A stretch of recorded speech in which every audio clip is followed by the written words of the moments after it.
नमस्ते दोस्तों। आज आपके साथ अपने एक छोटू सा एक्सपीरियंस शेयर करती हूँ। हमारे केस में जब हम एम्स से प्राइवेट हॉस्पिटल के लिए जा रहे थे, तो फैमिली में बहुत सारे लोग हमसे कहने लगे थे कि इनको कुछ समझ ही नहीं आ रहा है, ये सिर्फ पैसे के बारे में सोच ही नहीं रहे हैं। एम्स इतना बड़ा हॉस्पिटल है, वहाँ पे साइंटिस्ट है, इनको पैसों की क्यों पड़ेगी, इनकी जेब से कौन-सा जा रहा है। तो इस तरीके के टोंट हमें सुनने को मिले थे और ये बातें वही लोग कह रहे थे जो खुद कभी एम्स गए भी नहीं हैं। उन्होंने कभी वहाँ का एक्सपीरियंस फेस ही नहीं किया है, लेकिन उन्हें कॉन्फिडेंस पूरा था।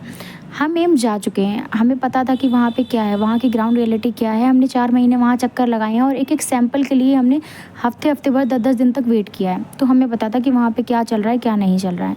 ऊपर से ऑपरेशन की कोई फिक्स डेट नहीं थी, इसलिए हमें पता था कि वहाँ पे 2 से 3 साल आराम से लग सकते हैं, हो सकता है ज़्यादा भी लग जाए।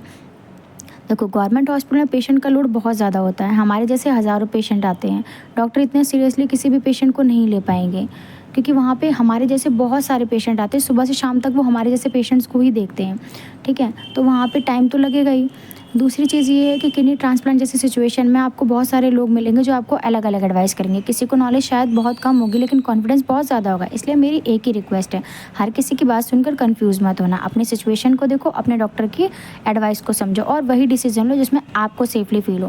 क्योंकि एंड में हमें सिर्फ ट्रीटमेंट नहीं कराना होता है, हमें हेल्दी होकर अपनी ज़िंदगी में वापस आना होता है और अपने नॉर्मल लाइफ़ को दोबारा से शुरू करना होता है। और अपने लव्ड वन्स को भी ये मैसेज ज़रूर देना कि मुश्किल सिचुएशन में भी सही डिसीज़न लेकर आगे बढ़ा जा सकता है।